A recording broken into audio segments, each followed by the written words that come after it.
Hello, hello. Welcome to On Talks, a new project from us at the Non Art Space. This will be a continuous practice with weekly or bi weekly events. As art lovers ourselves, we wanted to learn more about artists, their process, inspiration, and environment. So we invited them into our space, curious about conversations that could be sparked by their meeting. We encourage you to also participate physically and be curious together with us. To kick off our first talk, we have two artists from our previous exhibition. Pump 3000 as a trio, a group originating in Italy and based now in Berlin. We love them for their visual research and practice rich with collaborations with multidisciplinary artists from all over the world. In conversation with Pandele, who is a Bucharest based artist and curator, with shows currently running at Ars Monitor, Scânteia Plus, Mobius, and other galleries. A very, very busy guy that we are lucky to have with us. The topics tonight: Pump 3000 on connecting bubbles and Pandele on digital hoarding. Please enjoy. Hello. Yes. So it's quite metaphysical for us because it's basically like if we're talking to us like 7 different versions of ourselves, because on the screen we just see ourselves multiple times.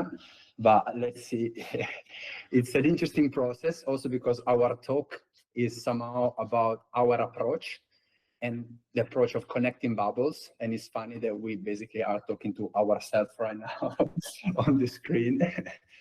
And so let's try first to set up the presentation. Wait, so. Yeah, a second. Okay. Here. Let us know if you see the screen. Wait.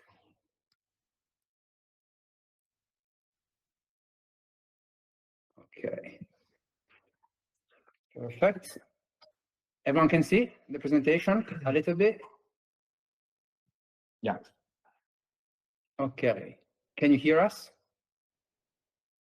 No, We can't hear you.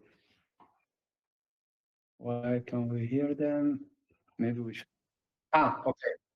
Yes, now we can hear you. All good. So nice. I mean, I hope everyone's doing well. Good to see you, Dimi and Radu. Always good to see you. And thank you also very much, Dimi and Hera, for allowing us to display our public speakers skills, which are very underdeveloped. And thank you also for letting us. Actually, this was super interesting for us. It kind of like allow us to reframe our practice a little bit more in deep. Like we decided to talk about connecting bubbles also because it's basically what you, Dimi, as you explained, have done with this, let's say, program and connecting your Bucharest bubble with Copenhagen bubble, and in this case also our Berlin bubble. And so we're gonna kind of like talk about this approach a little bit. And as we're gonna talk about connections, our favorite types of connections are the unpredictable ones. So feel free to stop us at any point for whatever reason if you have any interesting connection to drop. And here we go. So connecting bubbles as explorative practice, conversational practice, research making practice, and creative practice. This is basically, we figure out also with this presentation, the way that our creative practice works. And a little bit of context here. So about the explorative practice, the way we see it is like to put ourselves in the situation where we can learn and be exposed to new languages. And with languages, I mean more like interests and mediums. And in this case, the explorative approach like led us to live in different countries. I actually went from Reggio Emilia, which is a small town in Italy, to London and then Paris, And then Copenhagen, I reconnected with Eugenio that actually went through Milan and London and then Los Angeles and then Copenhagen. And right now we're in Berlin, and we left around 10 years ago. So this is just to give a bit of a perspective why it's hard for us to talk about our bubble as one thing.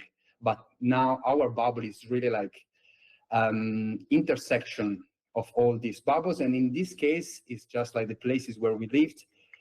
And when it comes to the practice of conversational practice is for us how to put these bubbles in a dialogue for us to be able to learn new languages, to understand new languages.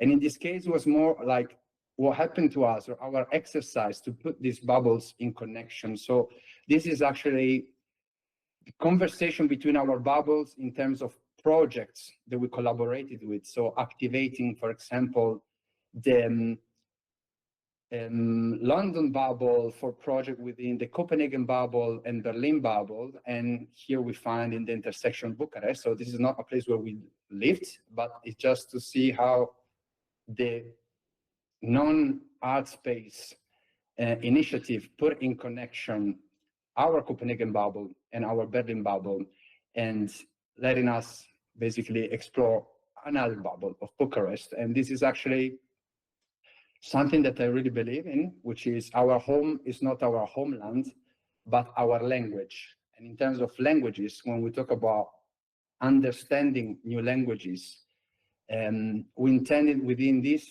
type of conversational fields of cinema, fine arts, architecture, poetry, music, design, literature. These are all the type of languages that we want to, and we're curious about exploring and understanding when we enter a new bubble.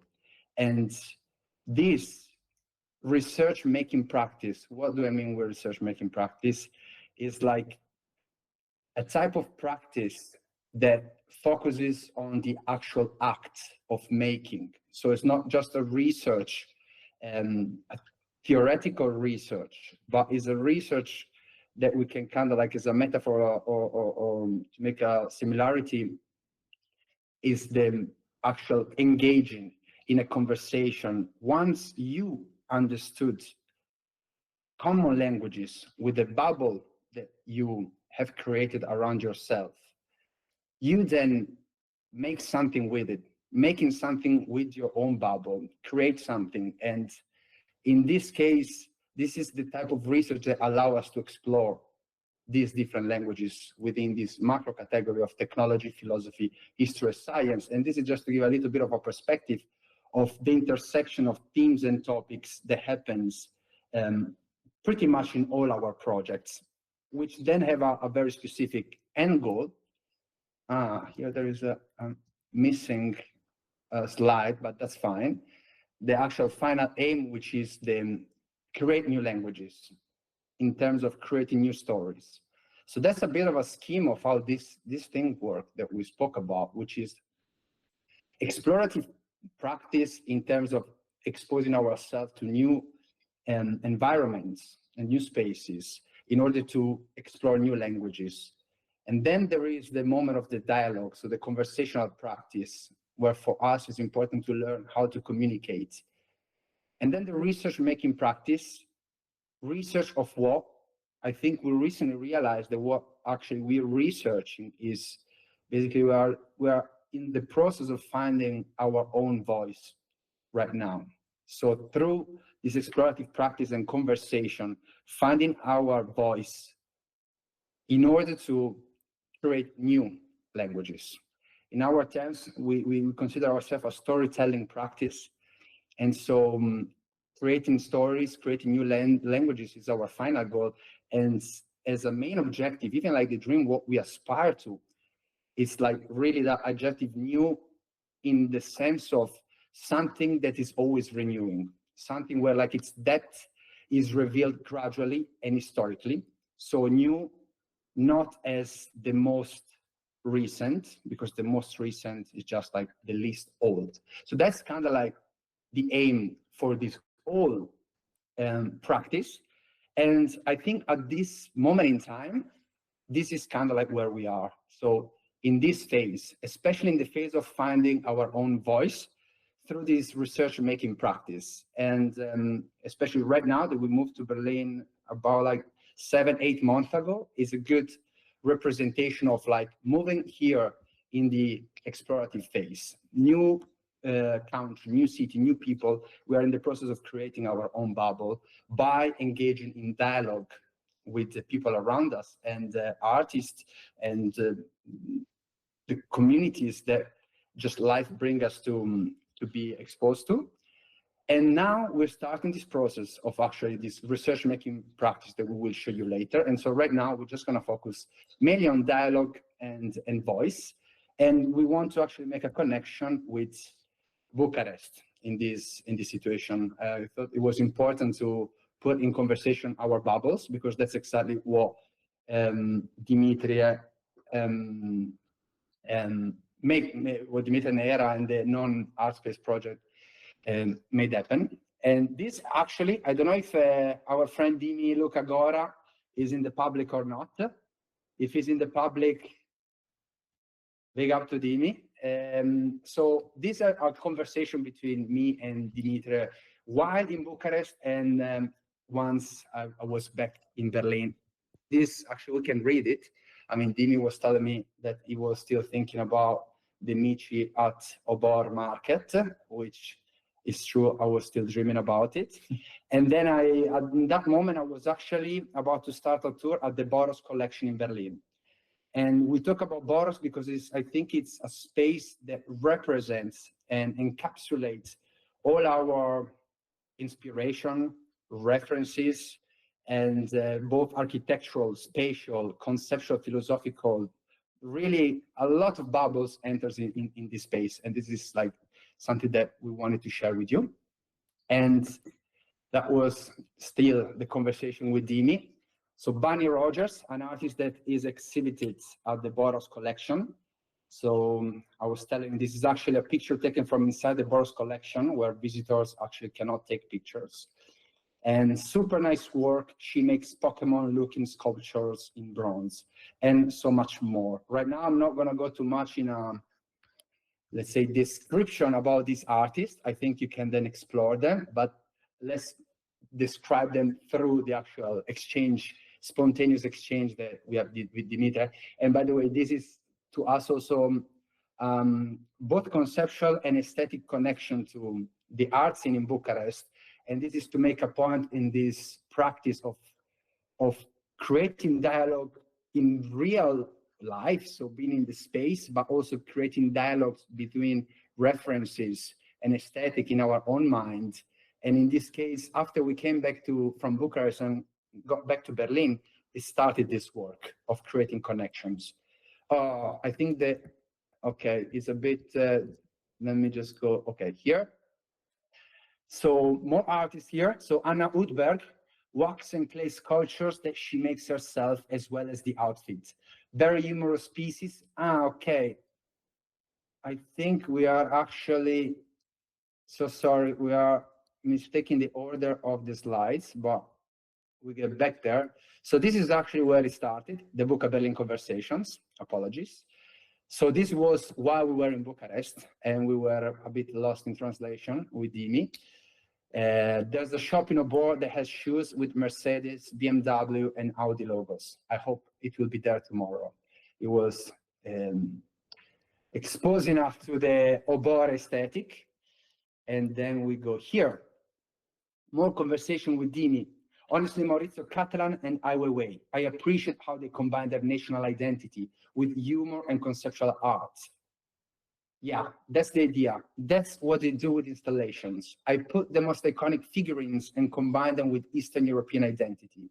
What did Pandele ask me? Don't remember what we were talking about, but this is just an example of archived conversation that were happening in Bucharest. And this basically placing ourselves in the explorative mode and now here in the conversational practice. And also, the archival of this is an important part of our practice. I think we can talk about it later. I think Pandele has more to say about archiving. And then we go back to the actual conversation when we came back in Berlin. So more artists here that I was showing to Dimi, and that I believe resonated to us and allowed us to make connection to the Bucharest art scene that we found actually very vibrant and very uncontaminated. And so that was nice that we could feel that there was a thread with basically the most, for us, important and referential art institution in Berlin. Work that actually now, if we actually made the connections here, for example, Dimitria and Anna Udberg. So in the same way as Dimitria goes to Obor Market to get this material and make humor pieces around, I would say it's probably, in my perspective, is personal research into the communist root of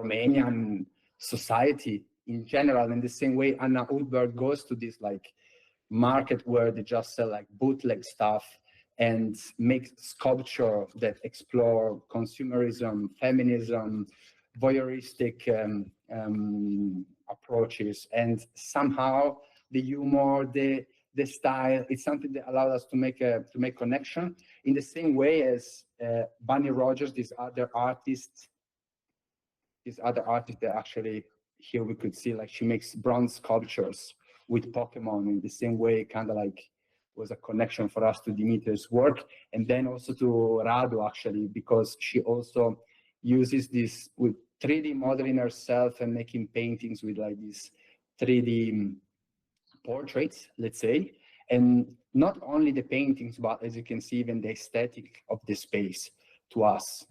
It's something that connects also to Pandel aesthetic, and also Razvan. So to connect again the bubble that we were exposed to and that we worked with while in Bucharest, Razvan as well, we worked with him, and kind of like his painting, like hand-carved paintings.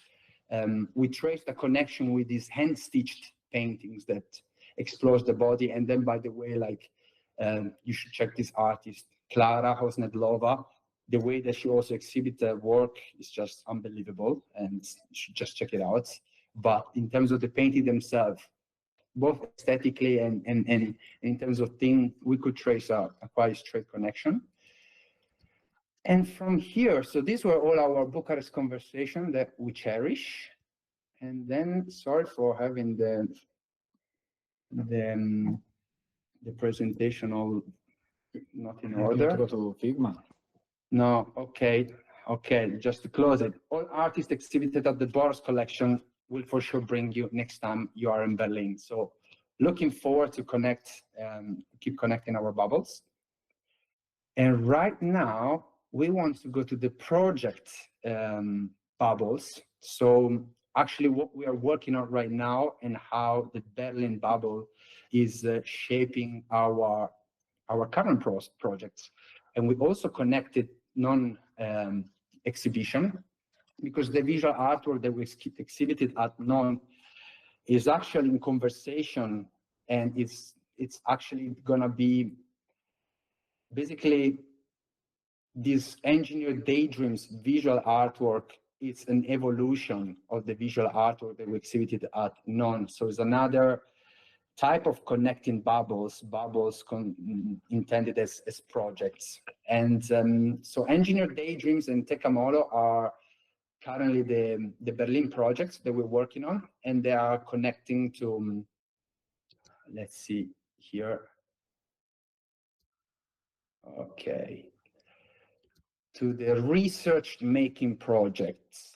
So the research making practice, what we discussed earlier about the practice of actually researching. So understanding these new languages. Right now, these bubbles that we're building in Bucharest, for example, this is actually, in Berlin, a Berlin-based artist called Alexander Delev.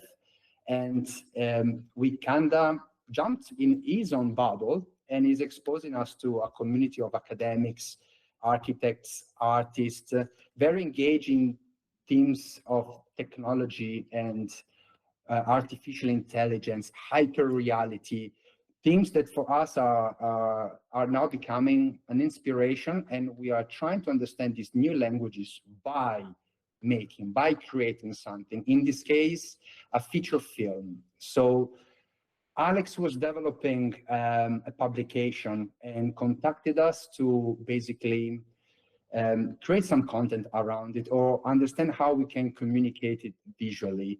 And we just figure out it would be interest to actually drive the themes and thematic of this publication into an actual feature film that allow us to explore in our way how we work better and to understand better these languages that for us are new. So this is just an example of that process and of a current project, which, as you can see, quite Eastern European aesthetic.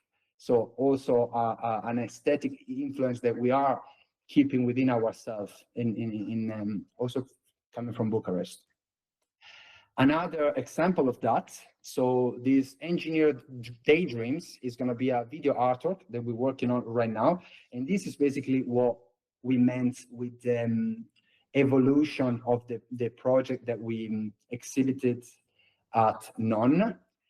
And actually, just like to switch it a little bit, we have a reference which is not the actual final artwork, but is a reference of a work that we've just done recently. And then it's another example how an artist that for us is very referential, that is a big inspiration for us, which is Anne Imhoff, a Berlin-based artist. We had the video documentation in 2022 for Anne Imhoff. And now this video documentation that we did, so this project became itself an inspiration for our new projects. And we can just show it to you, just to also have a bit of some visuals. You can see it now, right? Yes, you can see it. Look, full screen. Full screen. Let's see. Okay, can you see it? Here we go.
So exactly. So that was just an example how an artist that is an inspiration for us, Anne Imhoff, like a project that we did through her practice, then becomes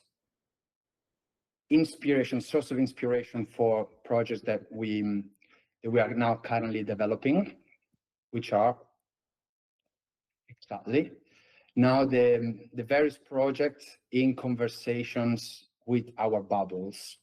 So as we can see now, the current project that we're working on, Engineered Daydreams and Tecamolo, are within the Berlin bubble, but are activating the Milan bubble, the London bubble. This is just an extension just to show like where the Bucharest bubble is placed in this situation, and how right now our other bubbles are just like hanging around, just waiting to come and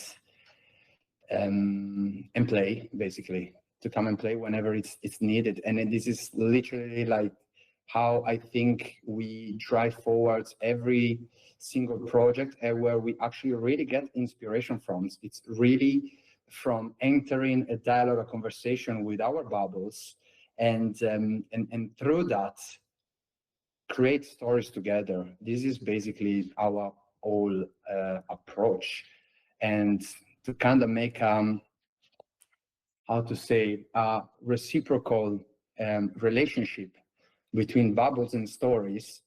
Let's say that in our practice, but I would argue like for every stories, at the foundation of any story, there are connections. And stories then becomes connectors themselves. And for us, the stories that we create by connecting our bubbles then become the connectors that keep our bubbles together. And that's something really true. And I guess it just like the experience of even like why we're here, like there's stories and work that has been done with Dimitri back in Copenhagen. So by connecting bubbles, the stories that have been created then became themselves the connector that kept our bubble together, and that brought us then to Bucharest and right now to have this talk. And that's pretty much it. It's kind of a good dive into the context of how we got here, our approach, and what inspires us. And I left behind and out many things, which I think is fine. I think we can move forward to something else then. Or if you have anything, if you have made any connections, any unpredictable connections, we're happy to hear. And if you want to, dig deeper in any of the themes or topics, let me know. Does Let anyone? us know. So thank you very much for your presentation.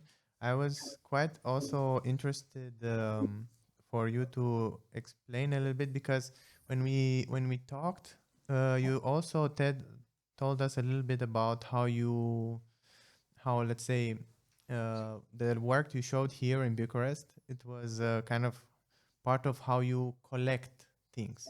It's your work was about kind of your massive archive of images, and how let's say collecting all of these images is always let's say part of your practice, and part of referencing back into the past, and also creating new stories out of all the old stories. And I was wondering, right now, as I understood, you are going to make, let's say, through the documentations that you are making now, you are going to make a project about Berlin, right? Exactly. That is basically the feature film, but the actual, I mean, to cover more the topic of archiving this type of material, I guess that enters in the category of this research making practice. So it's part of the once we are exposed to this, let's say, new environment and new languages, how then we get to understand them is by keeping a track and an archival of feelings and memories. And this is exactly the representation of the work that we had at NON. So what's going to happen with that work is that these images overlapping, rearranging, and creating connections once again, that was kind of like the concept of that work. Now we want to put them even more in connection together, and using AI tools, we're actually going to generate, let's say, these sort of daydreams, which works in the way that like these images are then blended together, and through those images, through these stories that manifest randomly. This is how we set the algorithm to just always randomly present unique compositions, to make even more this exercise of creating stories through these random compositions, and actually visualize them, in this case, through AI tools and a mix of archival footage. Again, as a research practice and as a way to create these what we consider new stories. And instead, so this is actually to make more a connection to our Berlin bubble, something that we are gonna present at an exhibition that we are actually kickstarting and trying to put together, that puts together sort of like memes in editorial publications. It is an actual publication that is created by Alexander Delev, the artist that we showed you before. And in this publication, there is our contribution that talks about this Daydream engine that produces these visuals. So we're actually going to then make the video, and we're actually going to build the engine with another of our bubbles, which is London Bubbles, another connection of our Thomas. And we're going to build this engine that actually will display our artwork, once again, to show the connection of the different bubbles to create something together, to then connect to the Berlin feature film that we're working on right now, that is inspired by the themes that are in the publication of Alexander Delev, that is launching this publication called City Protocols.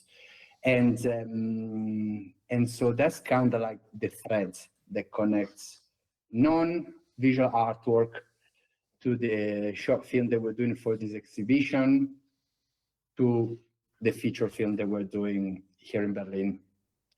Again, I don't know if I answered to the question. Maybe you have something to add. Yeah, I mean, like based on what you were saying about archiving our material, is I think is well represented in our website, how we have two categories of poetry and photography, where there is basically all our content that we constantly collect, and constantly we refer to every time that we want to initiate a new project. And this was exactly the workflow that we used for the exhibition there in Bucharest, and is constantly the starting point of any other project that we kind of initiate. And for this occasion, we decided to go more explaining how we, let's say, started. We kind of grow through our connections. But of course, we are very happy also to do maybe during another talk, a more in-depth representation of all our archives. So now you have kind of a first glimpse of our working structure, and yes, for sure, you can also check on the website what we are mentioning now here, the image gallery and the chat poetica, where you can check, where you can see all these written and also imagery that we archived during years. So, and to close it, I would add generative archive. That's kind of like the point of this, more than archive as unarchive. So content, data that we create, that we collect, archive, but that then becomes generative itself. So we like that representation of what we exhibited at NON, that is kind of like, once you put that together, then you create conversation between the data itself and the images in this case, and these generate new stories. And that then gives us the inspiration to make another artwork right now. And that's kind of like the point of this process, generative archives. Yes, and we also invite you to see in the other room their website, because they have created their website in the spirit of the work that you've seen here, and you can explore a lot of their archive through their website, and you will see also some other, let's say, hidden secrets in their website, and yeah, this you can see in the other room. Does anybody have a quick question? I hear a lot of name of artists, and I have I can say a database with a lot of artists, and I want to know the artists um, from your presentation. How can I find them? How can I find the name of the artists? Anna Undenberg, if you want to check it on Instagram, is called Filet Mignon. Yeah. Vanna Udberg, Clara Hosnedlova, Ingve Hollen, and then Bunny Rogers, it was here, Bunny Rogers. These four artists, and then I think maybe a But lot you of should check it out exactly, all Boros collection website, because I don't know if you guys are familiar with the space, but it's a space that every 4 years does a different curation of it. And their policy is that they only exhibit artists that they purchase their artwork on the same year that was created. So all the artists are extremely contemporary, and this is actually how they create their super fresh exhibition, because all the artists are the ones that are actually active right now and are the ones that are moving conversations and discussion in the art scene. And yeah, I mean, some of them, they became actually internationally well known after being exhibited at Boros. Others, they were already kind of well known in the scene. So on their website, you can check all the names, and every 4 years they change this curation. So now is the fourth time that they did it. They started in 2000, because before the space was a nightclub. It was actually the first nightclub in Berlin where they were doing illegal, let's say, activations before and then this space became what now is known as Berghain. So I mean, you all know the these things. owner before, yes, exactly. So it's also an interesting space that if you are planning a visit to Berlin, make sure to book in advance, because most of the time is always kind of overbooked, because you can visit the space only with the guided tours and not as like it's not a museum. It's just like a private gallery. So the only way to experience the space is by booking an appointment and then having a guided tour of an hour and a half or something like that. Yeah, highly recommended. Yeah, but on their website, all these names are well listed. Any other questions? Okay, then thank you very much, Pam. We're gonna move on to Pandele, and then you guys will interview Pandele. Good. Okay. I'm Radu. I don't know, my presentation is probably not as professional, but there are certain things that I will be talking about that probably I never talked about before. Regarding the digital sketchbook that I have been growing lately. I mean, I don't know. It's like the theme of the title of the presentation. Somehow, it's called on digital hoarding. Just hoarding artifacts and hoarding images for reference or for I don't know, for later use, and the collection itself has become like pretty impossible to deal with lately. Because like moving 3D artifacts from one place to another, I was not used to like saving them with all with all their textures together in the same file and so on, and it has become like a static file. Is Polly coughing? Okay, so I guess somehow I don't know. I will start with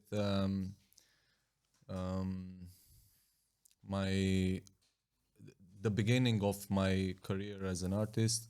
I started as a sculptor in high school, and I don't know, I was like hyper focused on working, but it was quite impossible to do it like full time, plus being nocturnal.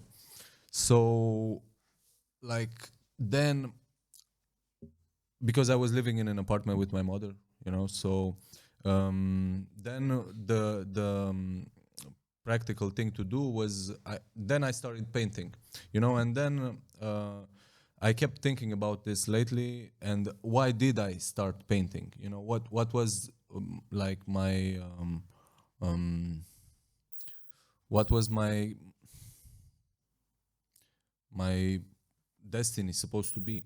If I would have had like the proper circumstances to like chisel marble or something, in the apartment, and I don't know. Then I kept thinking about this thing, and it's like the practical way of dealing with this was I found it, I guess, in 2015 when my professor Bernard Justin, he told me about this software which is called Blender, and then I started like properly sculpting and modeling, 3D modeling in an apartment, but not with my mother. So and then these, like, the relationship between like the 3D objects and creating, sometimes this is like the trick of the process somehow, because the final form of certain objects is not three-dimensional, and I know it. So you have to, I mean, creating objects for their to strictly to be rendered in one single position is I don't know, is quite chaotic. So what is their value as sculptures, or as like or as digital objects? And I don't know. So things are I don't know. And also I have started using, like, since the beginning, a lot of ready-made files together combined with the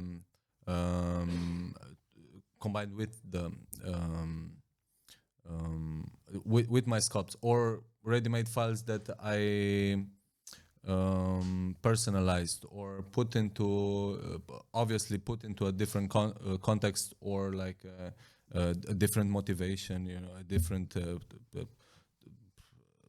purpose, of course. So I guess this is like the first time I'm presenting the insights of my digital sketchbook.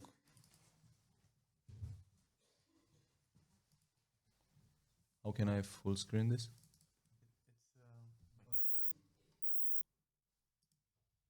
Ah, damn.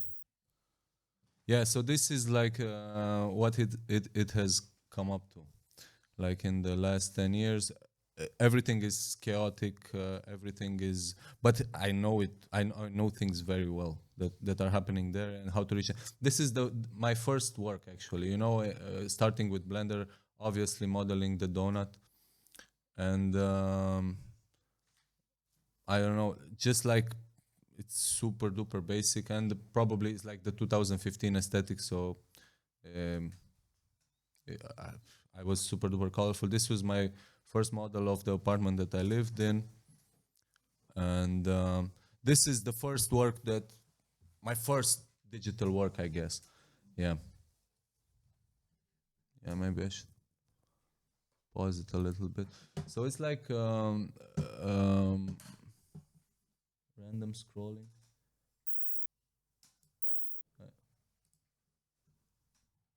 Yeah, whatever. That one was the first work. Then the second work, and I started creating these isometric compositions that were like I that were like open compositions without a single subject. So it was like a display of they're all like still lifes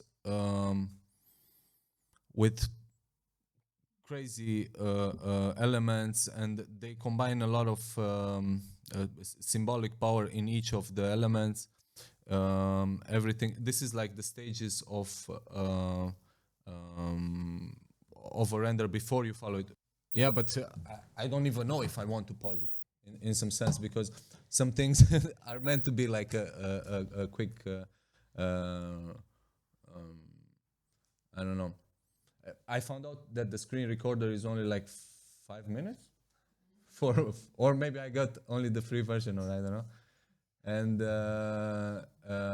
I don't know. So there is that, a quick glimpse into the digital sketchbook. This was a simulation that I made for like a fictional exhibition.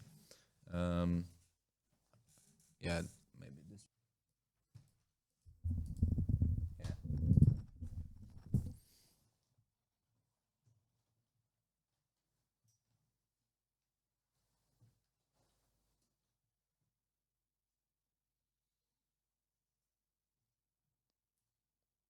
Yeah, this I made a fictional exhibition at Kav Gallery here in Bucharest, and I don't know. I never posted it. Some projects are not meant to be exhibited. You know, it's like a secret exhibition right now you are attending, and I don't know.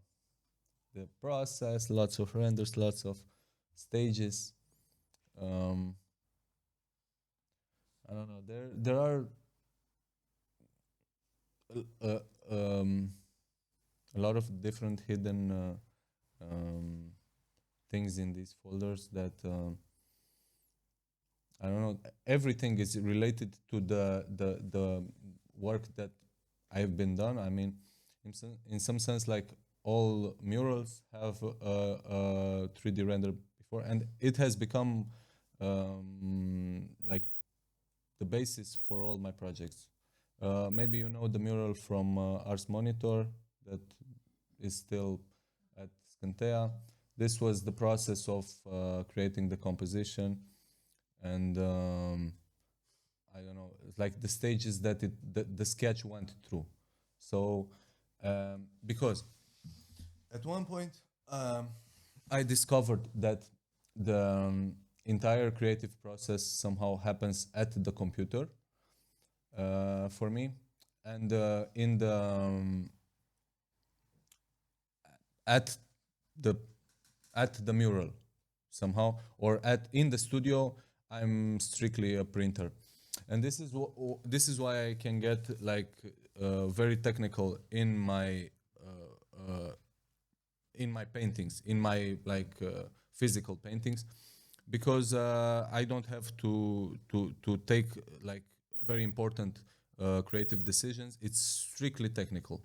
So everything is thought out, and I don't know. I mean, digital sculpture is just as hard as like modeling clay, but there is like a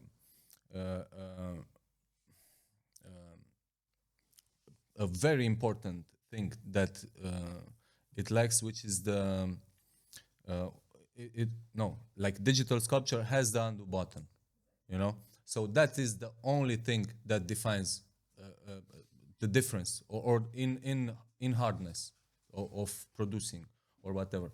Or I don't know. Lately, I have been starting using 3D scans as well. So yeah, that's a little bit of helper, I guess, as well. But it's just as hard as modeling physically.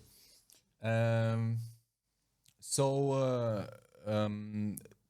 having this undo button, you can become like a proper engineer of imagery. And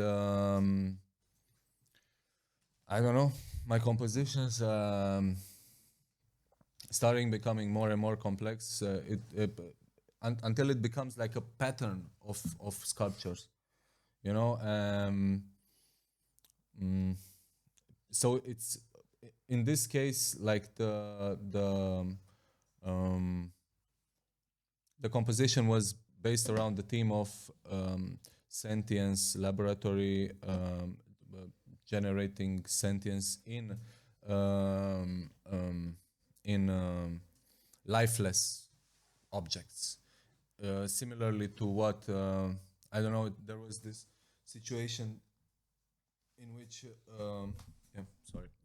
in which I don't, this mythical story in which Michelangelo, he threw the hammer at the Moses sculpture, and because he wanted it to speak because it was so alive, you know.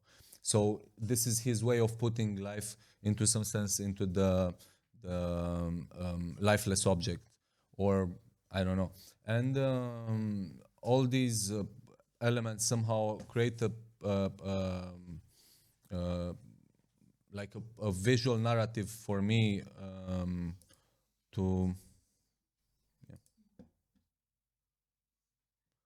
whatever.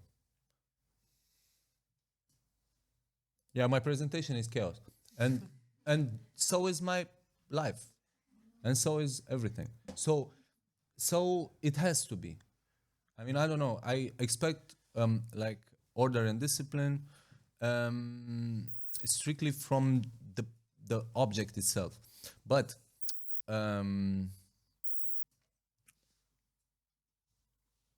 I'm not a man of words, so yeah.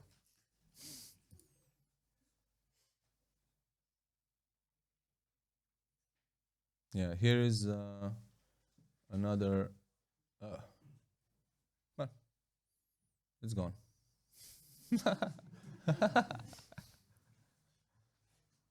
Yeah, so this is the presentation, I guess. Just a quick glimpse into whatever the fuck have I been doing. And there's more.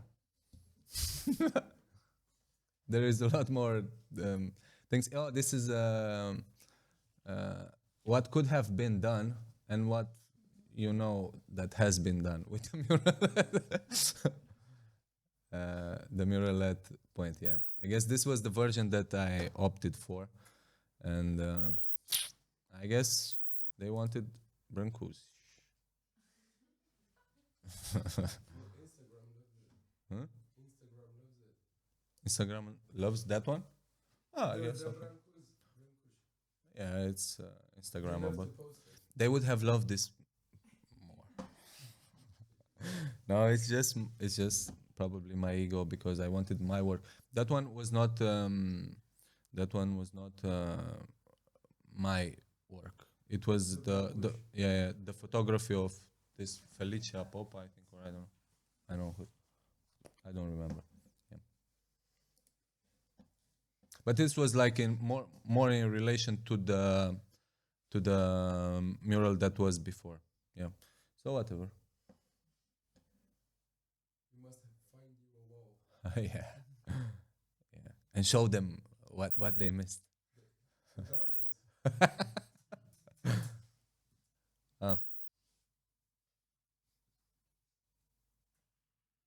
I don't know. So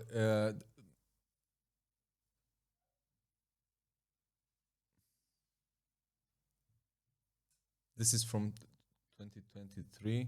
What happened in that year? It's like a little bit of a retrospective of the year, in the sense that these are the sketches for the work that is right now at Mobius. Huh? That's it? Okay. Yeah.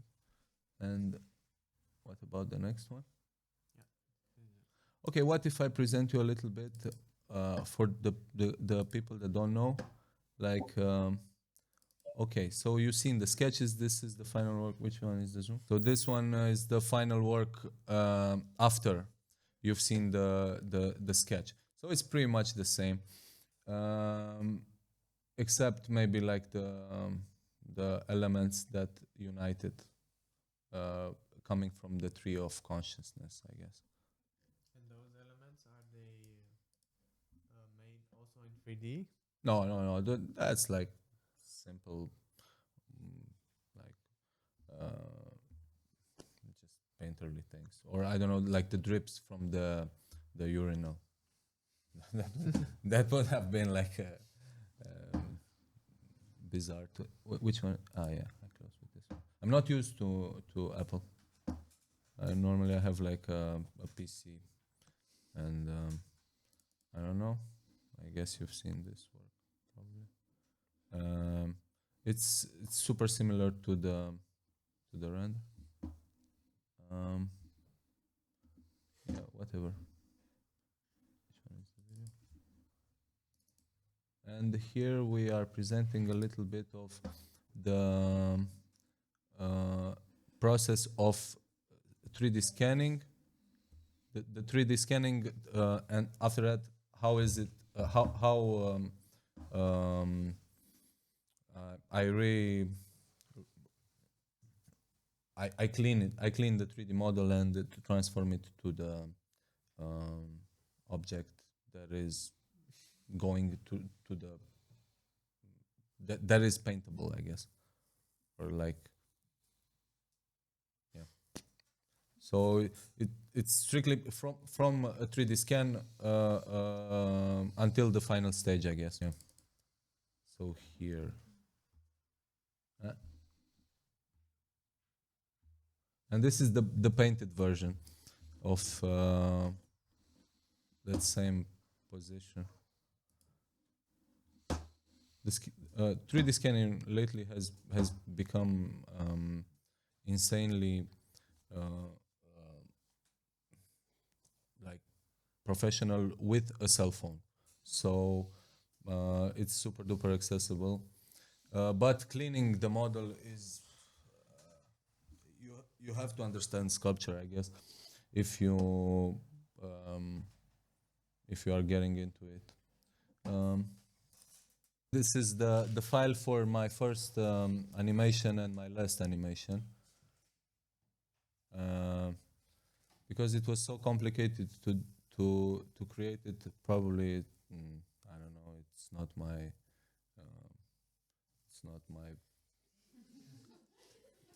I don't want to do it anymore.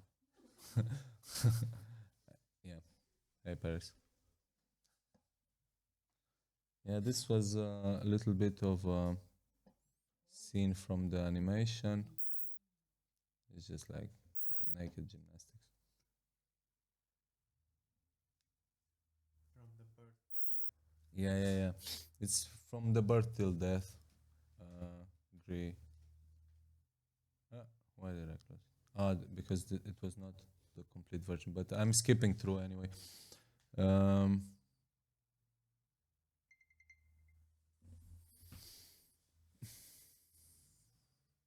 So I don't know. I guess like using 3D modeling for creating references for painting is complicated. It is one way of complicating life, I guess. It's just if you want to complicate your life, it's fantastic. But you will get complete control over the reference, and that is something that I care a lot about. And I don't know. I found my way. What else am I showing here?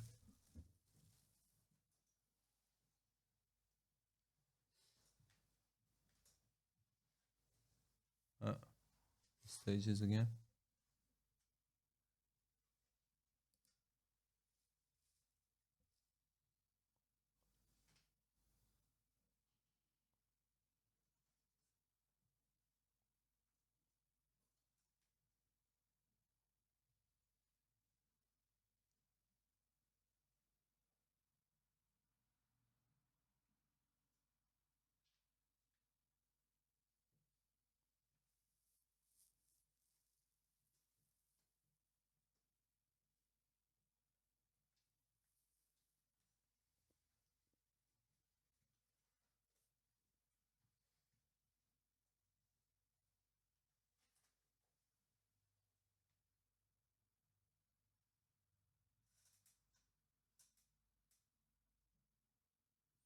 yeah. So I guess that was my the glimpse into my digital sketchbook, and I don't know. I can show you more of my works a little. I selected some here. This is the mural in Megidia. It's pretty huge, I guess. It's 12 by 24 meters. Yeah. How do I? No. I wanted to hit next. Yeah. Um.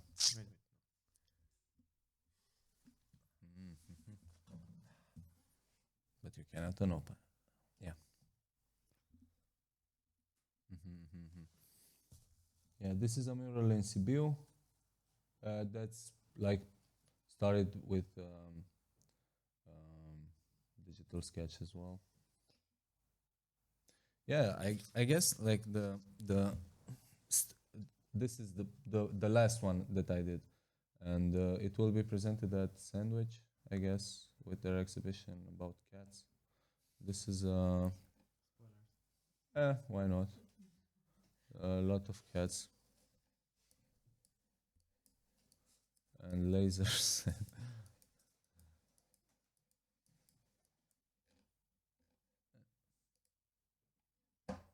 This is something that I never produced.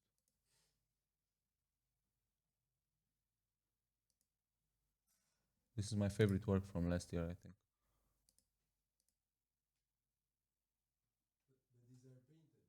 Yeah, these are the final versions of the renders.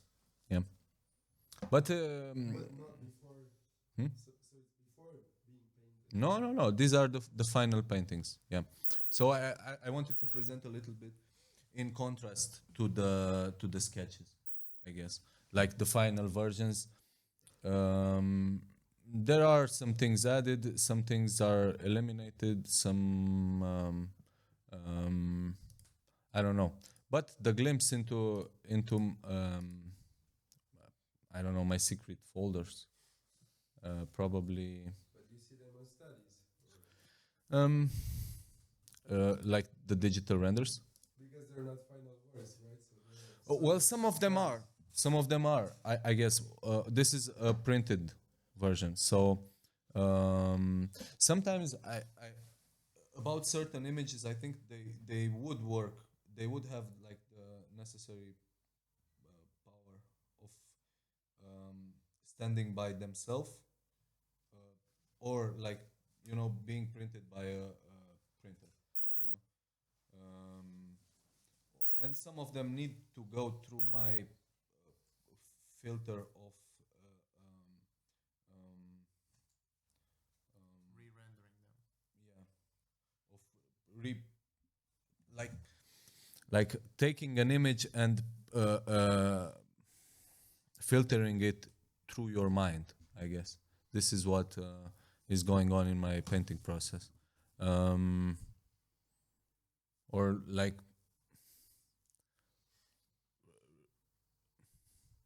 No, I can find the word in English. But I wanted to ask a question. Yeah. I don't know if I should. Works? I can give you this one. Hello?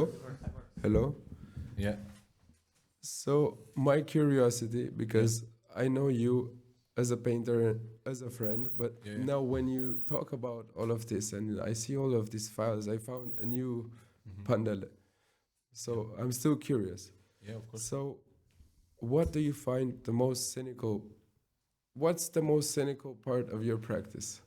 Because cynical in the sense of compromising or accepting certain compromises towards the work. So you would, for example, you had the example of the mural. Yeah. That's a sort of compromise. But I'm also talking about it's a commission, so I'm also it's not a compromise because it's their surface. They can do whatever they want. It's not a compromise for me. It's a shame for them. So I I'm not attached to commissions. I'm not like um, mentally attached to them, or I don't know. I mean, I'm going to how do you say? I'm gonna contradict you Yeah, okay. because I think you do care about it a lot, Uh, and I think I mean, I think there's a layer there that I'm super interested in what you say is that you have a lot of media you work through. yeah. So there must be something that annoys you. So that's what I mean by cynicism, cynism. There is something that annoys me. So like, for example, you have a lot of fun with your practice on the computer when you build these models. And you say, oh, afterwards you have to clean it, and it's super difficult and annoying, right? Yeah, I mean, But then you paint it, right? and sometimes, like the beauty of one object, in the digital realm, I guess, is impossible to transpose just in a single static image. That is what annoys me the most, I guess, in one sense. And sometimes I have the absolute need to print it, you know, to 3D print it or to transform it into a rhombus sculpture, because it would not work as or it would work, but it's not enough sometimes. Do Or- you need more? Does it work? Hello. Do you need more canvases? Do I need more? 100 canvases. Will that work? for To you? create an animation. I think there, I don't know, the general, what is the general, you have to calculate for yourself, what is the general energy that you can put in a project without overworking it, you know, and killing it. You understand what I mean? Like, sometimes I feel that if I work more than 2 months on one single thought, it's starting to become empty, and it's just doing it by inertia, I guess. And so I calculated maybe 2 or 3 months is the most that I could work on. So just trying to keep the initial energy pure. And if this is what you're asking, in the sense that would an object, if it was presented like moving, or to create like like a retro animation made out of stills. Yeah, no, it's I think like very big projects have to be like very complex, so I can purely stay in them. But I don't know, everybody has their own rhythm, I guess. Maybe I change my question. Yeah. Does it work? Yeah. Because I'm super curious. Yeah, of I'm a course. curious person. Yeah. So I'm thinking, like, I'm intrigued by your process because it's so disciplined, and it seems more organized than Yeah, than I mean, you people that show it. And I'm wondering, what is that element of disorganization? What is that element that is bothering you? What is the element of your practice that you don't like, let's say? And because I think that's the element that maybe, defines your drive. I mean, my process is not totally rigid. The process of transposing the image, I guess this is what you mean, because the modeling process is super loose, I guess. Yeah, but the transposition of the digital image in on a wall or on on a canvas or on paper or whatever. That is that's super fun as well. At one point, you start to think of it as through the stages, and you understand what you are doing, and it's fun, I guess. But I don't really understand the question. What is bothering me in the process? I mean, I guess Maybe there's a little more bit, specific, like a case study. Okay, so we have the mural that you just did at Ars Monitor. yeah. Would have it been more satisfying to do the same size on a canvas? Yeah, I will do the same size on It would have been better for your practice, or I mean, I can understand. it's maybe for why the did you show. do it the on same a energy. I love the fact that it's ephemeral, so it will get like painted over in like 2 weeks or something. No? I love that. In that process, I still don't understand what Sorry, I'm about the psychology, so like Yeah. I'm really curious about the psychology behind this practice, but I also know, because I saw a picture on Facebook one time of one of your first sculptures that you got awarded when you were a teenager for sculpture in Arad. Yeah. So you already had the hands on the clay or the No, chiseling. I don't know. I studied sculpture in high school, I guess. I don't know. That But was you were my, the greatest in my little area, but that's nothing, you know. But then you speak now, years later, about sculpting. So which is So interesting. this is the thing that at one point you start to understand, you start to analyze and dissect your past, and to understand how things got together, and where does this love for three-dimensionality comes from, or where does this and where do they unite, and how like if I look at this image, or what now? Yeah. I don't know what It's is- you. No, if I look at this render, it includes everything in my past, I guess. Sorry. So, yeah, it's yeah. What do you mean by that? No, this one. It includes all the practices you have. Yeah. So I created a style that is so versatile somehow that it could include hints into like a past that I even forgot about, like or and sometimes working. If you let yourself loose, like in a digital process, a lot of things from the subconscious could come, and yeah, I guess I don't know, my painting told me I needed sculpture, you know. Yeah. Yeah, I think my question was a trick question, was a bad question, because I was trying to see what you don't like about your practice, but you just wouldn't do it if you wouldn't like it.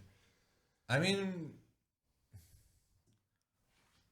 I love the process. The process is the only thing that I love, probably in life.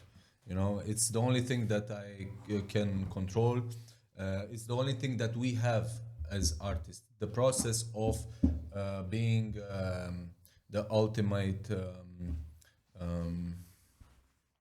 I don't know, decision maker, the god of the canvas, or of the work itself. Or if you create similar in some sense to like create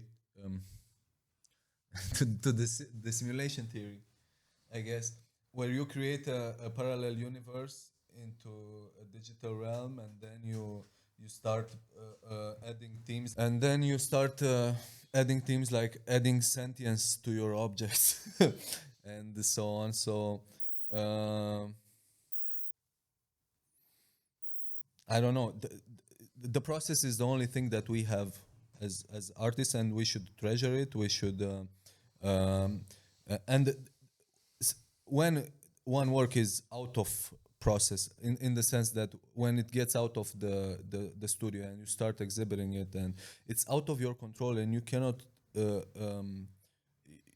you cannot control how is it interpreted, or how is it how will it be perceived by others, or how will it be presented by curators in what context, and it can have like a destiny of its own, but it's like, of course, process is the main blessing that we have as artists, and it's something that you cannot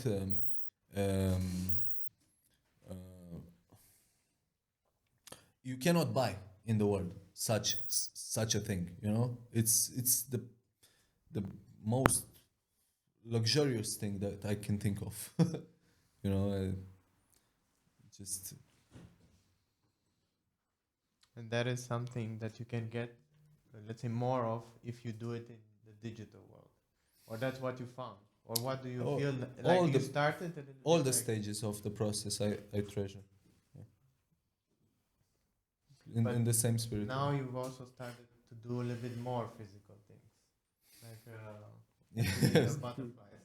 Yeah, like the ceramics.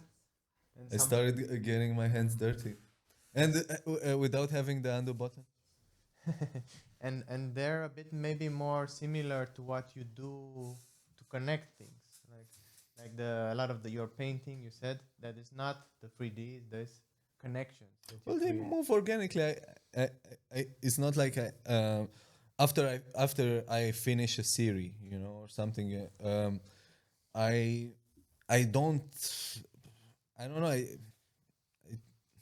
I just met Lara, and I started. I started modeling again. Life is moving organically. It's not like I was thinking like, oh, I will make a series in this sense, or this will be 15 works. No, it's just like, oh, I want to do this again, and it keeps like adding up organically into, and it transforms into whatever it will, and letting yourself be taken by a certain wave. Yeah, I guess that's something that I treasure as well. And you do it in multiple. In this way, you've In come all to a directions. process that you can do it in multiple times. Let's say. Oh, yeah, You yeah. Come back to the Yeah. work with a different tool, with a different Yeah. process, because Yeah. you can add different layers then Mm-hmm, to the work. Yeah, you can add different perspectives on a series from the past. You can I don't know, but there's always something to do, and you have to be honest.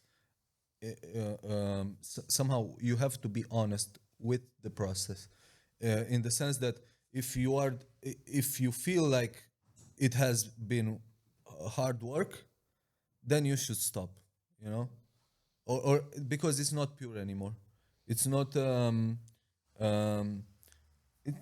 if you're not having fun, it's not fun to look at after, or yeah, that's what I think.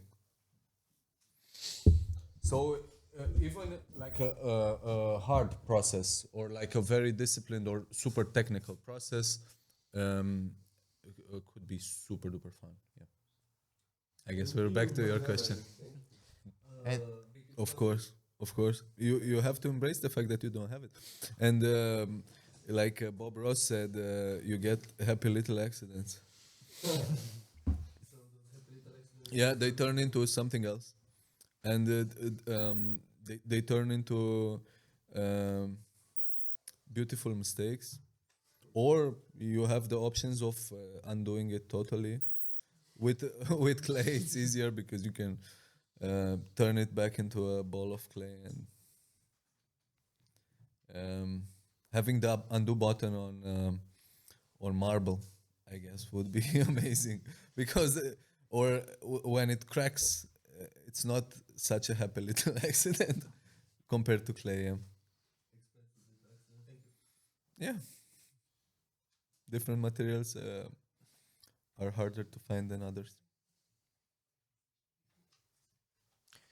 And also, I was wondering about because I don't know what is the percentage in your works of ready-made 3D objects that you find online, and how much you intervene on them, how much you sculpt them also in Blender, and how much new objects you create as well. Like even the ready-mades, I personalized.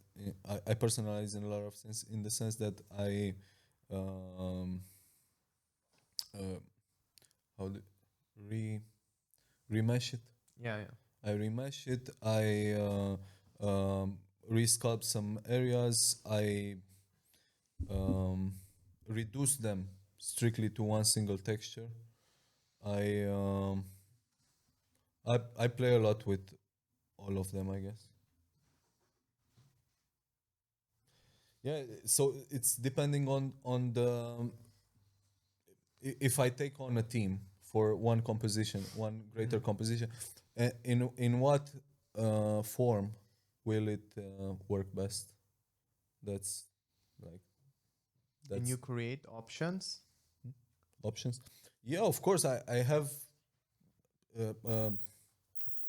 Final 10. You understand?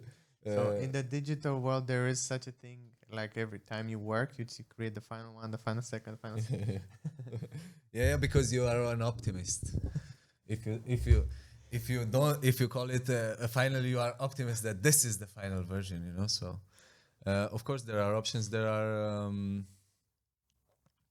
and sometimes you have to create printing options too for the printed ones.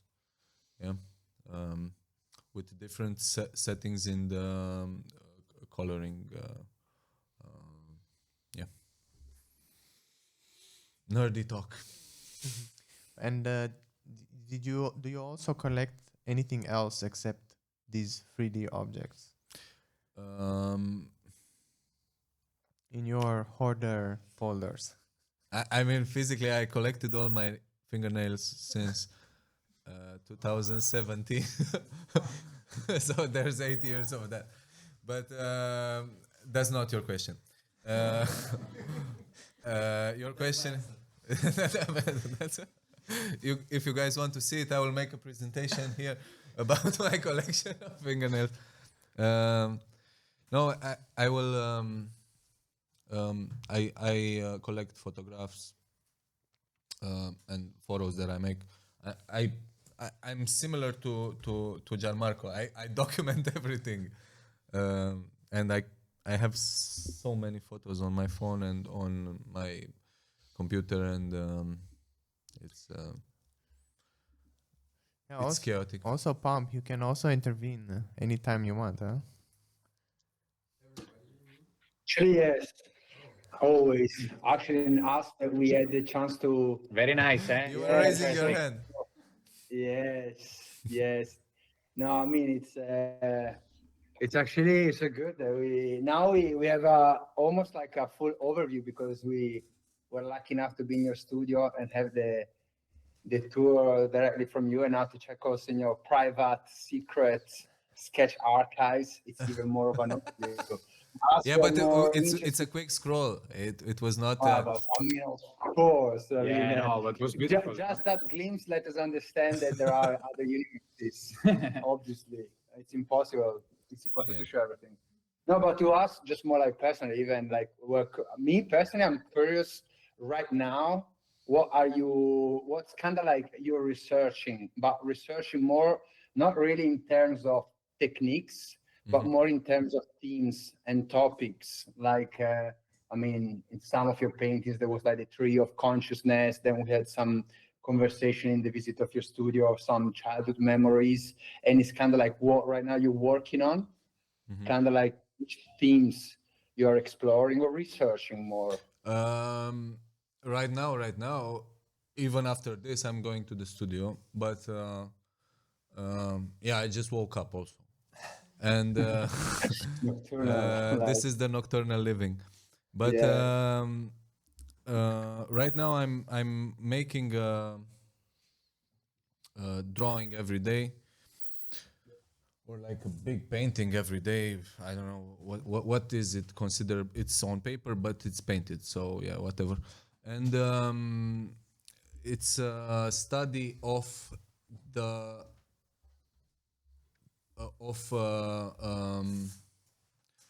I guess a contrast of sharpness and blurriness. This is what I'm working on. So it's still like a technical theme, but like the object of the object of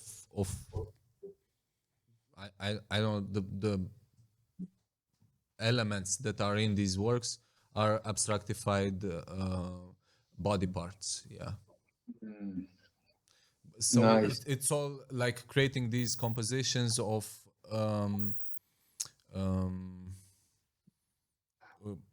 different focus points, yeah, on different body parts.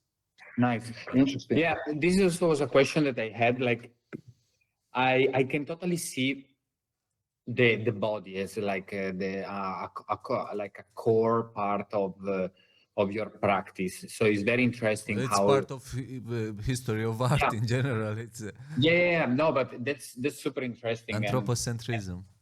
yeah, and I love like how you like actually found a way to deconstruct this body and to always place it in a different scene, in different conversation and relationship with like different objects. And then this is my question more about like how these other objects are kind of inspired from. Like I can totally understand the body connection, but all the other elements, the ones that are not body related, from where it come from, like where is the inspiration that kind of creates this connection between the body and the other elements? I don't know where to start from. I guess I will start from my general philosophy that I will never present any works that have the intention of being answers. I will only present questions. Nice. So I will not ever take a political stance. I will never take. I will never present my truth to others or impose it to others. You know, I will just question certain things or contemplate life, and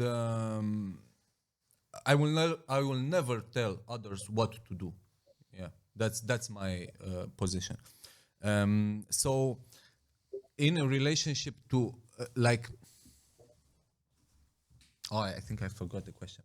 Yeah, the question is like the other object, the other elements beside the body. Like I noticed that there were like some chairs, some television, like some other kind of elements, like sometimes nature, like where these like Well, references. all the elements. I think Yeah. everything that surrounds us and life itself, it could be a fantastic subject for contemplation. I guess if put in the It's like in the your right. life experiences, let's say, is your life experiences that kind of is shaping this other universe. So yeah, your daily activities or your web search. Sometimes you can. I don't know. Sometimes I can contemplate a little shoelace. You know. Yeah. Mhm. And turn it and create a fantastic question out of an ordinary object. So it's not super important, but some of the elements, of course, they repeat because they are constantly in these folders at my disposal, I guess. Yeah. Yeah, exactly. So sometimes you go through Yeah, your sometimes archive. they move back and forth. Nice. Because Actually, one element could work in two different Yeah. teams, I guess. Yeah. So basically, like your archive is not only like, let's say, a working archive, but is also a self-inspiration. Exactly, like self-inspiration. So like you are creating a platform for your brainstorms and to go through phases, which is very interesting, actually. I don't know. I just do it. You could also call it maybe like a vocabulary. Yeah, alphabet or something. Or maybe it's interesting, maybe also to think when you said earlier that a lot of your early works were these isometries where you have like compositions of. Yeah. of I want to make a book out of those. I want to make a book with only 15 images and no text, no nothing. Yeah. And that's, I guess, the final product of these digital images that are all seen from the same angle, and somehow they defy the laws of our physical world, which has perspective, or I don't know. And Nice. like all the objects are presented equally and somehow curated as if they are in a sculpture show. Yeah, super so. And Actually, I we was wanted- so wondering about this isometry and perspective. Maybe when, for example, do you use it? Is there some types of focus when you show one object or a landscape or something, or when do you choose to do this kind of collage or assemblage of different objects, and when do you choose to create an image, let's say? Well, all of them are seen as patterns. As the open composition means that it lacks like a subject of interest. You know, so they're all like just as important, I guess. But do you also make works where there is an interest? It's only if it comes out by mistake or something that is out of my control, I guess, or I don't know, if one object screams and one other whispers. But for example, I know in Ars Monitor you have some big canvases now, Oh yeah, and then there is like one subject. Like I think it's all of them are one subject, and it's just when because I also have physical sketchbooks, and in the physical sketchbooks or in my notes on my phone, I write words, and then these words turn into like the themes that generate the digital sketchbook compositions, or I don't know. So I don't know, the work that I've been talking about with you guys was about this cherry tree that I had in my childhood, and I don't know, my mother and my sisters, they did not want to cut it, and out of a very super duper dead cherry tree, one single branch grew, and it transformed into a huge thing, and this was like a metaphor somehow for a lot of my objects. There are like improbable fruits of or I don't know, like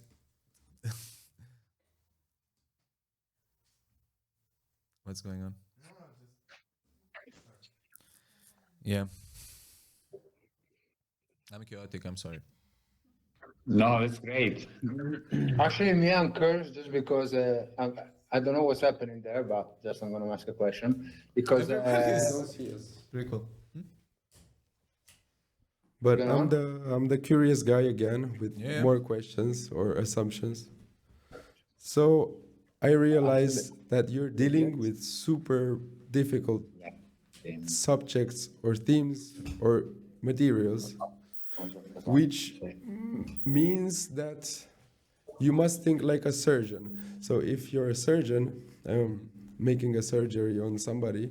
Or you can You- you can yeah, sorry. Yeah, no. If you're a surgeon, right, in the middle of the surgery, you cannot like talk about the fantasy of medical discoveries, and you cannot Can- talk about, oh, how great is that we have. You don't have the pressure of human life in the Yeah, studio. yeah, but you have a surgical Responsibility. mindset. Uh, So you say, I do this on the computer, I do this on the sketchbook, I do this on the wall. So everything is like a surgery, which you do. So I realized the way you talk about it is as a responsible surgeon. But that's not what I meant. Yeah, basically, I'm intrigued by the way you, how do you say, como se dice? Cope, the way you cope with this in order to continue your practice. So maybe, yeah, if you want a question, I can give you one, would be like, was there a moment in your practice that you said, I want this different? There is a lot of that. I mean, just shifting through different techniques constantly is keeping yourself authentically engaged. Or I don't know, maybe that's just my spirit. I don't know. I constantly shift things around. There are certain things that are consistent, not consistent. Yeah, or consistent, but a lot of the time in between, or I don't know, I keep process quite fun. Yeah. But when I speak of surgery, I mean, I'm really talking about painting. Mm-hmm. Because some painters decide to I don't even think to like clean their brushes. They have the discipline. They have a habit, a ritual. Mm-hmm. What is your ritual? Well, everything has to be fantastically clean and organized. Yeah. Yeah, that makes me happy. So but you're a surgeon. yeah, but I mean, it's way more comfortable. I guess it's strictly for the comfort of the process, or I don't know, but I don't know, something that Yeah. the studio right now is chaotic and it's influencing my work, I guess. But you once told me that you hate plaster. Oh Chips. yeah, plaster is Ipsos. dirty and annoying, and it's the worst material in the world, I think, and it's fragile. It's yeah, I don't like plaster. I don't like dealing with it. I don't know. I will outsource the use of plaster if I ever need it. What's the most satisfying material then? Paint. Oil. Oil paint. Yeah. Oil paint. Nice. Yeah. It's alive. Yeah. It's an organic. But do you spray with oil paint? Not lately.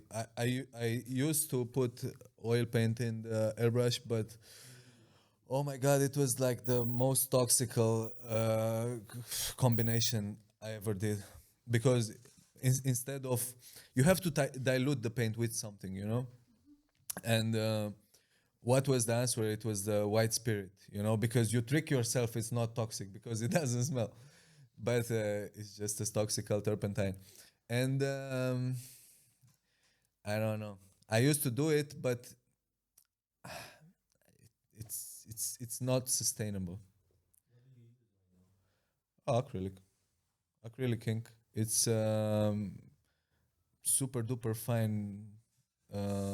fine pigment acrylic ink from Austria. And but also, like, I use the mask, you know. It's something that is like a little bit of a curse, you know. I cannot. I find a way in every. You cannot smoke it. That's not the problem. I don't smoke anyway while I paint. But it's something that follows me like since the graffiti, since the like none of the techniques are like healthy or like, you understand? Yeah, without the mask. Or maybe, I don't know, maybe that's why I liked ceramics a lot, because, you know, it was actually a clean process. Or, but then you have in ceramics the glazing, the dust, oh my God. I don't know. I wish I would have worked in like in a surgical rhythm or like a surgical context, but it's not, no luck. I think They're that not just it's- about one thing, you know. They're about. Yeah, but apart from everything that is artistic or visual, I'm thinking of the psychology behind. So like if I would assume that something relatable to your eye Would be would relatable be- to others because you have the general consciousness, but a sort of mirror. the public consciousness. So you put a mirror in front of us, Yeah. and If you are honest to yourself, then you are honest to everybody. psychologically we become addicted to your painting. I mean, interested or intrigued, or it doesn't matter the color, the glossiness, it's really your surgical treatment of the human condition, which is the most, the most important thing in art history that has never been debunked, because it still goes on. So my vision is, it's, you are putting a mirror towards me and I'm looking into it and I'm interested in it, and no I matter mean- if it's made on the computer or with the airbrush, but you still have the same thread with each material: sculpture, painting, digital media. Even the fact that you had this commission, Yeah. you had this human interaction between a commissioner and right? Sometimes I think like the sketches and the sketchbooks and the thoughts that, you know, come. I wish I would have gotten access to the thoughts inside.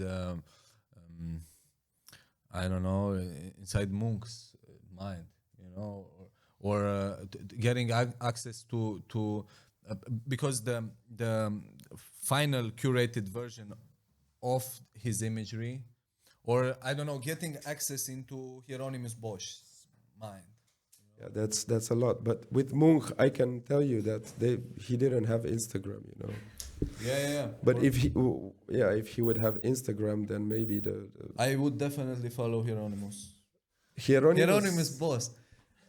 What would his username be like? We can speculate. Yeah, I wait for the speculation. Yeah, I guess that's it. Yeah, whatever. So I don't know. I think that the behind the scenes thing, or the thoughts, or the sketchbooks, the journals, are more interesting somehow from one point. Then it's like the curated version is just the hook for the artist's imaginarium, or like his vision of life, or like his philosophy, or I don't know. I'm not talking just about myself. I don't even know. The- Oh, I think it was amazing. Yeah, Like, it was it's everything. super nice, interesting. Yeah. Yeah. Oh, I talk too much. But I We talk wish too much, actually but we were show too there. little. We wish we were there to hang out now. Now is the best part, and we're gonna miss it. Fuck Yeah. it. Anyway, next time, find an excuse to come there. You're coming back to Bucharest for some. We're gonna make a Yeah, for painting sure. together next time we come. We can call it Pampdele. Or we actually gonna make Exactly, Pampdele. Pampdele. Actually, or we can also make a movie scene from one of your paintings, because that's actually more for, I think like your paintings are like storytellings almost, like it's a reference for making a movie scenes. So that could Okay. also be With impossible angles. yeah, maybe we make We a have to movie make a movie which is filmed from multiple angles and projected on digital sculpture somehow. Exactly. Yeah. You can put it up together, this concept, Dimi, for the next exhibition. You can found it. We're gonna be there for you. Cool. Good. Next collaboration. We need to make a music video without the music. Exactly. Yeah. Exactly. And The Or music. to have a theater without. That's the question. What you in complete listening darkness. right now? What you listening? A new artist, new song. Yeah, give us some new names. What? Like even if you're listening some neo I melodic like this guy, Giorgino. Giorgino. Giorgino, yeah. Okay, nice. Giorgino. I'm gonna Okay. listen to him. Joe Gino or is it Giorgino like the Italians are saying it? No, it's with a J. Okay. Ah, So It's a rapper from Brazilian. Detroit, I think. And what about you? You guys told me about Gino. What was There, no, Gino Paoli. Gino Paoli? Gino Yeah, I know Paoli. that. Legend. No, Yeah, but right I- now, I listened a lot to it, but I can't remember any of the songs because all the names are in Italian. Gino Paoli, you remember, it was because of the story. Yeah, we are just starting to. Amazing. Wish we could hang out, friends. We have snow. I meant for the next Pump Dele collab. when we're gonna be back in Romania. Yeah. No, because it's true. Like actually, they're very cinematic. I think the paintings of Radu, and you can really get inspiration for atmosphere, for a movie scene, for subjects, and yeah, just like basically that for us also becomes inspiration. It's like very close to actually the type of subjects that we also collect, whether in sketches or in photographs, etc. And actually, I might have one question because I also do this practice of like a sketch or a drawing or a painting or something every single day. And it happens sometime, you know, that you make something and it's just like, then this is rubbish. And that is just like, you don't like it. But back in the days, maybe I would just throw it in the garden. Don't accept that effect. It's rubbish. Yeah, that's You what I'm have saying. to not stop until it's good. No, but sometime I'm just like, that's it. It's rubbish, but it's finished, and I leave it there. And then maybe a year after, 2 years after, I look back at it and I'm like, what the fuck? This is actually great. This wasn't rubbish. Like it's kind of like you think that in the moment you don't even understand, and it's like that's in that moment you don't like it or don't appreciate. And with time you go back at it and it's like, oh fuck, this is actually good. That's actually relevant something. Does it happen to you ever? Yeah, of course. There is no such thing as finished works, only abandoned. But I don't know if you get in the same energy, you can recycle some abandoned pieces. It's totally possible to recycle. Always the time. It happens a lot, actually. Yeah. But I think that's the question. Is it recycling or is it, since it's your own stuff, is it just be part of your vocabulary somehow?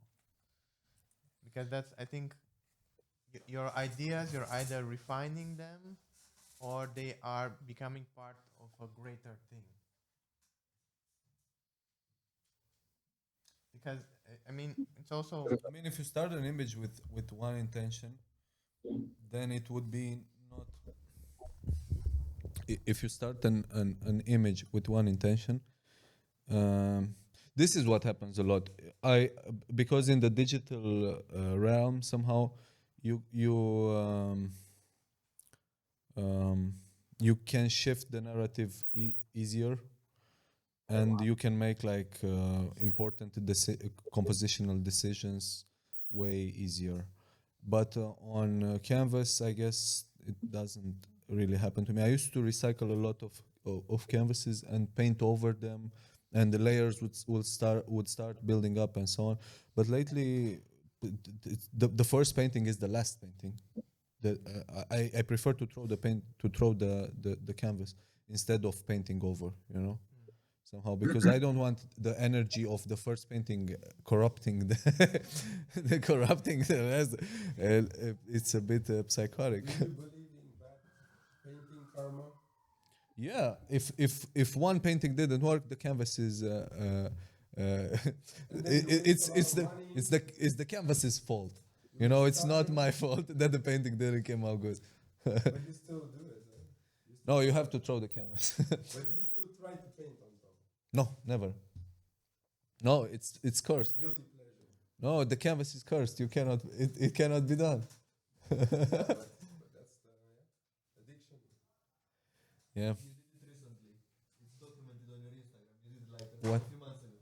What did I do? You painted over a What do you? painting. It's probably gone in the trash. No, I paint over them before I throw them. Ah, okay. So nobody gets to see that shit. Yeah, that's smart. Well, you cannot throw like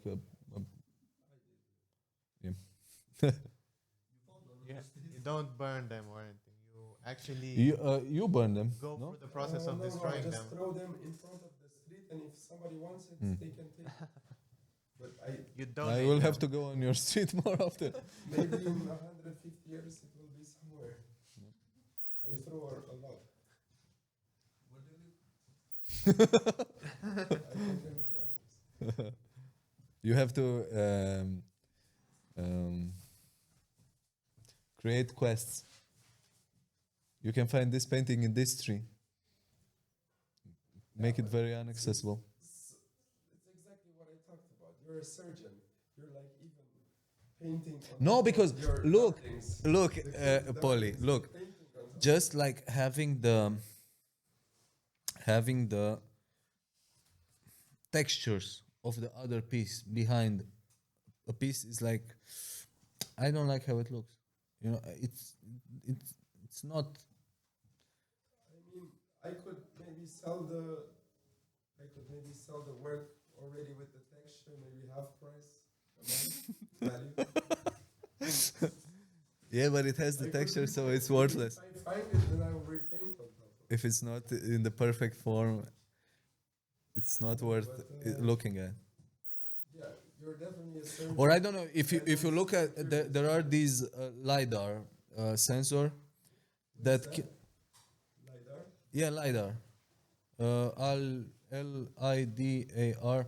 It's the LI, yeah, whatever, and they can scan through the different layers of different things. They scan like the Mona Lisa, the Picasso's projects, or so on, and maybe it would work fantastically with Van Gogh because he has a lot of texture that can be used, but they can scan through the layers of imagery. So I don't know. My secret is not safe No, it's not. with technology. If I make a bad painting, what the fuck is it, man? But you must be immersed in your practice as you are as a crazy surgeon Yeah, in order that's to the catchphrase. in order to of have day, the I guess. secret, because if you would take a break from painting for half a year, maybe then you can tell us the secret, but now you're unable. Yeah, which I'm is- inside the which- surgery right which- now. Which means, you're gonna show us in the next show. Yeah, I'm excited for my next show. When is it? It's Sandwich, right? undisclosed location. Undisclosed. Uh, We're gonna see it. Yeah. I don't know. I made it's the 6th day that I make one work a day. So I think Back to back. yeah. And right now I'm ahead because I knew that probably today, because of the talk, I would not be able to to make it or so, and then I made 2 in advance, so I have 8. But instead but of 6. God made Word in 6 days, right? Or 7. Yeah. One day was for break. Tomorrow you have to chill. Yeah, but I can chill after I paint. I mean, it only takes like 5 to 10 hours. So what about other? That's interesting. 14. It means you must be stressed during the work itself. What? Like you are, I mean, I'm a painter as well, so I speak from experience. I know painting is tension. I mean, for you, don't. I mean, maybe for I him it's mean, not. Yeah, but painting is like tension. my It's- painting looks rigid, but it's very fun in process. But your painting looks very loose, but it's very tensioned in the process apparently. I mean, So more, it's a more paradox. like you're edging yourself. Because Or it I'm look coming constantly. because yeah, but it looks rigid, but it's not. So I think you're edging. Okay. You're edging. Do you want to edge together? Uh, No, but I love I this. think This we is should stop the microphone. give this microphone to somebody else Okay. Anybody else? here. Dare to ask some questions to this wonderful being. Or you can talk between each other because I want to go to a cigarette. Yes. Or you can ask Pump some. Oh, ask the pump guys. No, I really Actually, we have a dinner soon. So I think soon we're gonna need to make a move. Yeah. Okay. Then thank you very much to everybody. Thank Let's, you. Thank you. We're gonna just hang out from here. Enjoy. Wish we were there. Yes, Really. exactly. Really, really, we are there with our hearts, friends. Take care and see you Okay. soon. Thank you so Safe. much. Bye. Peace Pump. out. See you soon.